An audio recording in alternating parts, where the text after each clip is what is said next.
welcome on board Keki Mistry, Vice Chairman and CEO at HDFC, to talk about how their numbers panned out. Keki, hi, morning. Your AUM growth has come in at 13%, which is slightly lower than what we expect of HDFC. Is that a conscious call or non-individual not growing? So when we target loan book growth, we always target individual loan book growth. If you go to see now, our individual loan book growth has been over 18%. I think it's 18.3 or 18.4% or something. Non-individual loan book comprises mainly three components: corporate loans, construction finance loans, and LRD loans.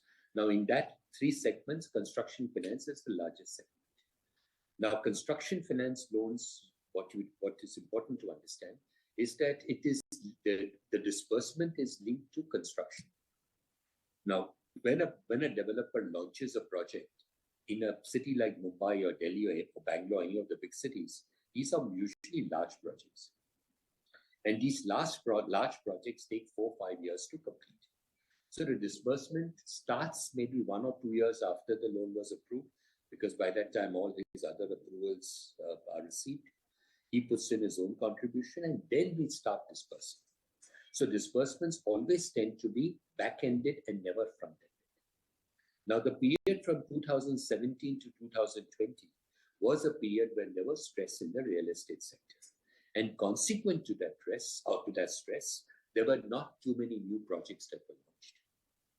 What we would otherwise be disbursing now, typically, would have been projects which were launched in 2018 or 19 or 20, when project launches were very, very slow. Post 2020, post the second half of 2020, the real estate sector has really picked up, demand has increased significantly, and a number of new projects have started getting launched. So 2021, 2022 saw a fairly large number of new projects coming in. Now the disbursements, so the pipeline is healthy, but the disbursement for these loans will only come over a period of time and not upfront. But individuals is what we've been targeting, and there our target, what we tell investors, is a 12 to 18% growth. We grew higher than the 18% target, marginally higher, about 18.3, 18.4%, which is higher than the system growth. The system growth based on the RBI number, which I think came out a couple of days ago, is about 16.2%, 16.1 or 16.2%. We grew 18.3, 18.4%. Mr. Mistry, hi there, morning. Now, there's obviously a lag between your asset and liability repricing. So going forward, how should one look at the timing of the unwinding? And also, with the RBI policy coming up, do you think we can see interest rates inch up? What's your outlook in terms of where you see rates headed?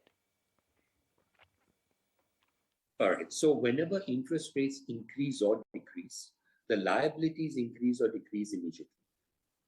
We also increase the PLR or what we call the retail prime lending rate, which is applicable to individual loans.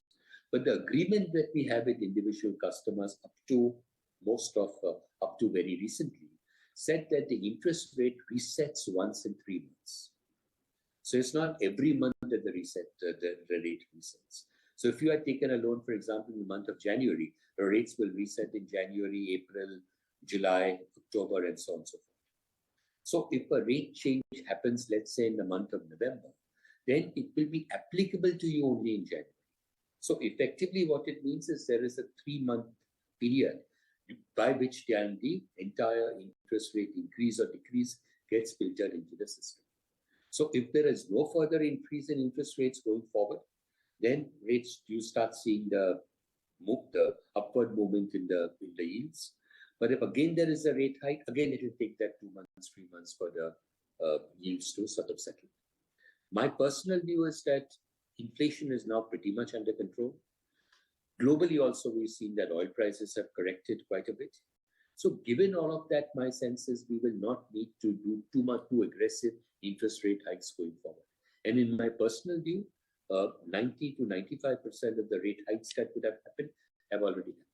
And I would personally see maybe another 0.25% increase in interest rates as a possibility, but not much more than that. Okay, now as you walk into trade this morning,